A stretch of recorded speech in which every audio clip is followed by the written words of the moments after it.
Hey Astros fans, welcome to today's edition of Extra Innings, the Astros Fans UK next day recap on Astros ball games. Game 146, Astros 3, Blue Jays 2. Let's dive into the big talking points from a massive late bounce back win to tie the series with 3 up, 3 down. 3 up, leading off, Jason Alexander. Alexander the Great added another masterpiece to his wonderfully unexpected season, saving our bullpen yet again with 7 superb shutout innings, where he only gave up 3 hits and 1 questionable walk, exhibiting the kind of calmness and composure that has become his trademark and is so invaluable at this time of the season. He only picked up 3 strikeouts, but it simply didn't matter as the Blue Jays never had a chance. He's been amazing for us. Up second, Yainer Diaz. Just when it looked like history may be brutally repeating itself from the game before, as we blew a long-held lead in the 8th, Diaz flipped the script with a crushed stick of dynamite way over left to restore our lead in the top of the 9th. Yainer's crucial home run added to his earlier go-ahead RBI double in the 2nd, which was genuinely 1 foot to the right of being a 2-run homer. When Yainer hits with power to opposite field, he's heating up, and boy, do we need it.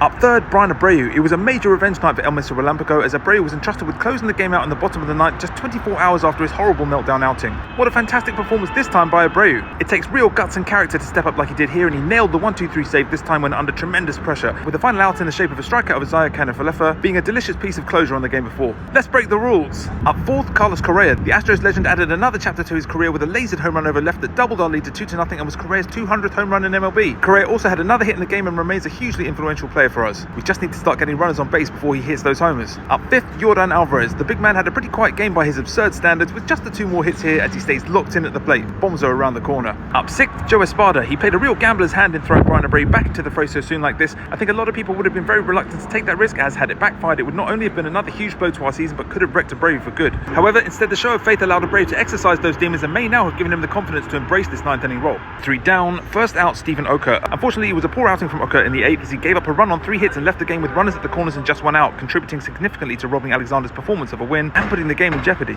Oka hasn't been immune to the odd off night like this, and it could be a case of a long season catching up with him. Second out, Yainer de los Santos. EDLS also wasn't blameless, as despite getting a big strikeout for the second out, he couldn't escape the jam left by Oka, giving up a game-tying hit in the 8th to make it 2-2 in what was a pretty devastating blow at the time. Credit to de los Santos for not imploding though, as he did at least keep the game tied to allow Yainer's 9th inning heroics. Third out, Joe Espada. In the top of the 9th, after Yainer hit the crucial home run to retake the lead, Espada inexplicably decided to pinch hit with Jose Altuve, despite rightly saying before the game that Altuve needed a day off to reset. Altuve would strike out swinging wildly, and this won't have helped him at all. A couple of extra points to finish on. Critical clutch. In a game where it was shaping up as an action replay of the night before, with Jake Meyer's missed bases loaded chance in the 8th eerily mirroring that of Christian Walker in the 7th in the previous game, you can't put a price on the momentum shift and overall boost provided by Yainer's clutch homer. And building blocks. The task now is to push on from this and win the series decider. Let's do it. With the win, we improved to 79-67, and our lead at the top of the AL West remains at 1 game. That's it for today's Extra Innings, the next day recap. Let me know your takes on the win in the comments. Make sure you're following at Astros Fans UK on all platforms, and I'll catch you tomorrow for the next edition of Extra Innings.